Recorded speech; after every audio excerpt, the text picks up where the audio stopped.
This is a 3-minute attention span test, 180 seconds, and all you have to do is stay focused, completely focused on me and what I'm saying for 3 whole minutes, to my voice and nothing else, just this boring frame, this boring ginger-bearded Irishman. That's all you have to do is focus on that. And if at any point you become distracted, you become unfocused, you start thinking about something else, something you have to do in the real world, an email you have to get back to online, or a notification that you want to check, or another video you want to see, or you start second screening, or you, by the way, which you were about to do, scroll below to check out the comments, you have failed.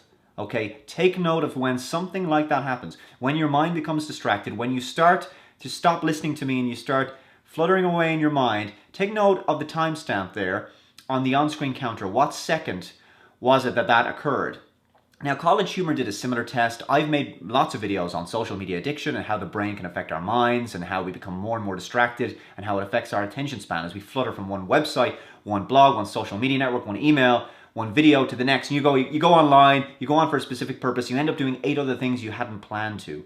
And your brain becomes conditioned and wired to behave that way in the real world. So when you're having a conversation with somebody in the real world and you find yourself wandering off, you can't focus on a movie, you can't focus on a book, you can't focus on your work, you become distracted, you start to procrastinate. All of these things are bad habits we pick up online. Can you stay focused? Are you still focused with me here? Or have you scrolled down? Have you clicked away? Have you scrubbed along the video bar to see if there's going to be a big explosion at the end of the video? There isn't.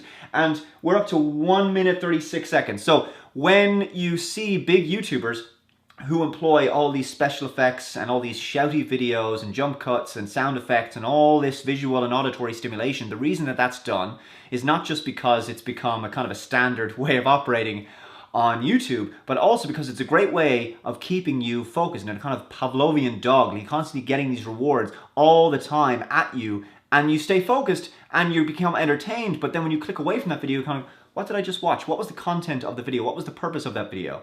And so there's no real content to this video. It just exists for itself. It exists to see if you can make it to 180 seconds without clicking away, without becoming unfocused in your mind. How difficult is that? Is it excruciating for you to do that for 3 minutes? Because you're like, Dave, I've got better things to be doing. I need to da-da-da-da-da-da. That's all I ask, is just for you to stay with me for 3 whole minutes to the end of this video. You've got 30 seconds left. If you've made it this far, you've done pretty well. If you can make it all the way to the end, share this video with somebody else and ask them if they can pass this attention span test, because you are almost there. If you've done this far, you're almost there. You got only just over 10 seconds to go, and you're nearly there.